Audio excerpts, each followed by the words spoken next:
కళ్ళు వెళ్ళిన ప్రతి చోటికి మనసు వెళ్ళకూడదు అంటారు.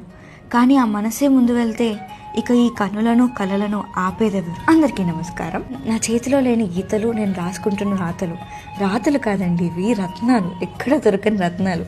అసలు స్వచ్ఛమైన ప్రేమ అంటేనే అబద్ధం అనుకునే నన్నే మీ రాతలతో కరిగించేశారు. అసలు ఇంతలాగా ఇందులో ఏముందబ్బా అనుకుంటున్నారా? 3వ పేజీలో ఏముందో విన్నాక మీకే అర్థమవుతుంది, చెప్తా వినేయండి. నాలో ఇంత స్వార్థం ఉందా అనిపిస్తుంది. మీ గురించి నేను కనే స్వప్నాలన్నీ నిజమవ్వాలి అనిపించేంత స్వార్థం. మీ నీడలో తలదాచుకోవడం నుంచి మీ నీడలాగా మారాలి అనిపించేంత స్వార్థం. ఎంతో మందికి ముద్ద పెడుతున్న మీ చేతితో ముద్ద తినాలి అనిపించే స్వార్థం. కనిపిస్తే చాలనిపించే క్షణం నుంచి మీ కళ్ళలో చూసి మాట్లాడాలి అనిపించేంత స్వార్థం. ఈ లైన్ మరీ డీప్ ఉంది. కళ్ళు వెళ్ళిన ప్రతి చోటికి మనసు వెళ్ళకూడదు అంటారు.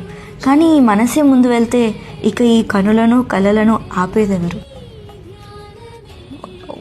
నేనైతే ఇంకా లాస్ట్ లైన్ దగ్గరే ఆగిపోయాను. పేజీలు ముందుకెళ్లే కొద్దీ ఇంకా అద్భుతంగా అనిపిస్తుంది. ఈ పుస్తకంతో ప్రేమలో పడిపోతున్నా నేను. ప్రతి పేజ్ లో ఏదో కొత్తదనం. బుక్ గురించి ఇంకా తెలుసుకోవాలనుకుంటే దీని ముందున్న 2 వీడియోలు కూడా చూడండి. మరో పేజీతో మళ్ళీ కలుసుకుందాం. ఇక సెలవు.